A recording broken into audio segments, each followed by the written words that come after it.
I agree. I mean, you are making money for the community. What's being spent on your program is coming back for 50 years with these kids. Just for an aside, I mean, just recently we lost one of our state contracts with the Department of Office of Juvenile Justice, where we were providing mentoring and tracking, and in addition to the reintegration services.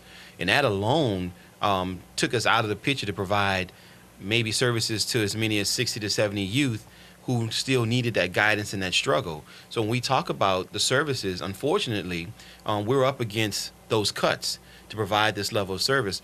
Just give you just some rough numbers. I mean, we're contracted with the Office of Juvenile Justice to provide 25 slots, basically, men and women, or young men and girls, with the services. We would love to be able to provide more services. I think the fact alone that if you look at the criminal rate, the statistics, it will show you that there's a great, vast need for more services like what the Youth Empowerment Project is providing. What we've done on the flip side is what we've looked at in terms of our model and melding our programs and created the Village program. From the old African proverb, it takes a child to raise a village to raise a child.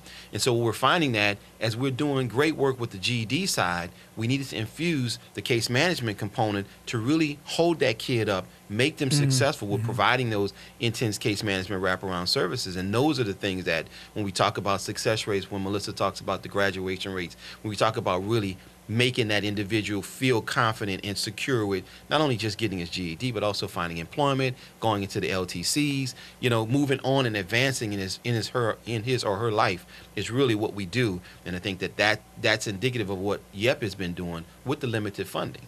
So there's always more need in terms of youth knocking on the door, families calling, and if we could work through the legislators to get them to understand the importance of providing dollars for programs like this, we would be that much further ahead of the curve. Well, it sounds like you're on it. You're going up there and you're talking to them. Do you also have like private grants and things like that you get? Yeah, we have a large number of foundation support, both locally and nationally. We work really closely with Baptist Community Ministries, with the Institute of Mental Hygiene, with the GPOA Foundation. The City of New Orleans has been very supported, both the City Council and CDBG. We actually just got back from New York. We get support there from the 21st Century Foundation, from the Youth Justice Funding Collaborative. But again, oftentimes we need that private money to really fill in the gaps where government funding is not enough, where contracts are cut because they are slashing programs for kids first and the most vulnerable kids oftentimes.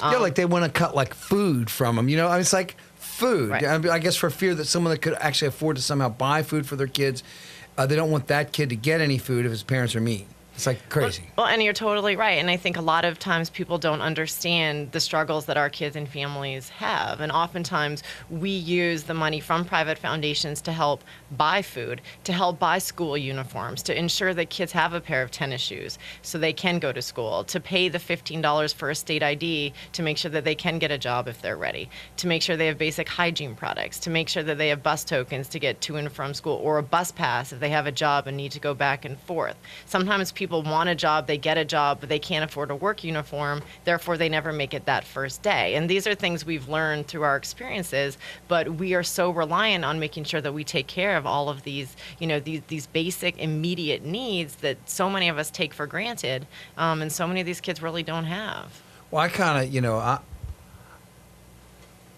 I'm wondering how in the world, what brought you to become a co-founder of this? I mean, what was it that brought you from wherever you were into kind of having this vision to bring these services into our city? Again, I actually came down here and was teaching through Teach for America back in 1998 at Booker T. Washington High School. And at that point saw a lot of my kids get involved in the juvenile justice system. They'd come back, they'd be behind in school, they'd be a little angrier. The odds of them dropping out of school were higher than those who hadn't been involved in the system. So it piqued my interest in the correlation between juvenile justice and education. Then I actually went back to the Harvard Graduate School of Education and really focused on urban education reform and working with at-risk youth.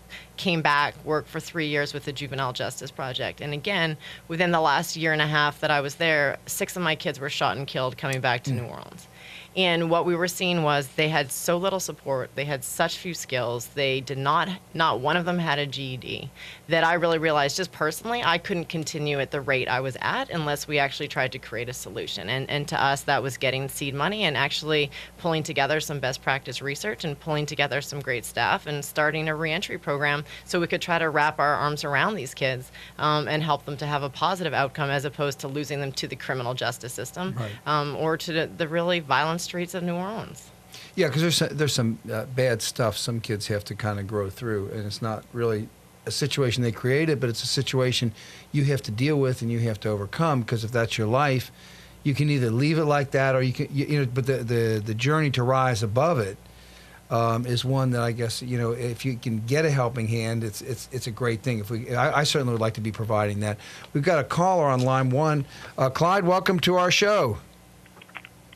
How you doing? I think it's a pretty good program that you have, and we needed something like that to fill in the stopgap between the way they're throwing our kids out of high school for the least little infractions and y'all having a GED program, because after the kids get of a certain age, they tend to drop out and don't go back to school.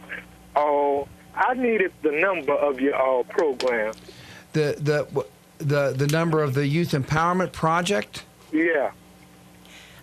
Well, Clyde, the main number, we actually have two offices. Our Central City office is our main administrative and case management and mentoring office, and that number is 504-522-1316. And our GED and literacy program, No Play, the number there is 504-658-9221.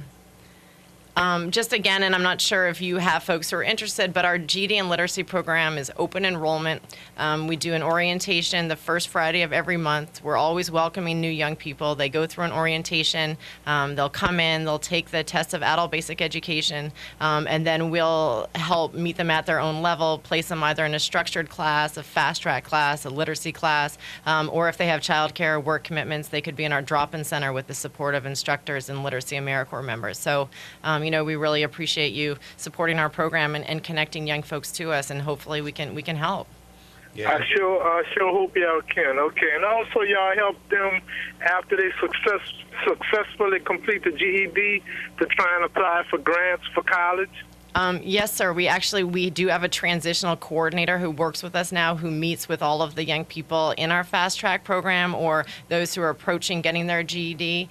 They all meet with our transition coordinator upon graduation to try to help them with an application for college, getting into technical school, filling out the financial aid forms. Just again, because applying to college, especially if you're a first generation college goer or don't have the experience, is a very difficult, intimidating process. And so we try to make sure that folks know, you know, we're here for the long haul. We're not going anywhere. We have a transition coordinator in place. We actually also provide ACT preparation assistance, and we pay the testing fee for the ACT as well as the GED to make sure that that doesn't hold folks back from going to college. So, yeah, we really make an investment in the long haul for the young people who do successfully get their GED.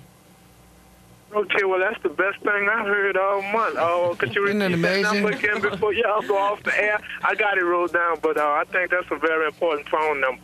Two phone numbers that you have that is going to really help our community. Thank you. All right. Yeah, thank you for your call, Clyde. Yeah, Carmen, you know, keeps finding these organizations, and it does amaze me because, you know, we definitely are in an era where at one time, or maybe in some places and sometimes, you thought, well, the government really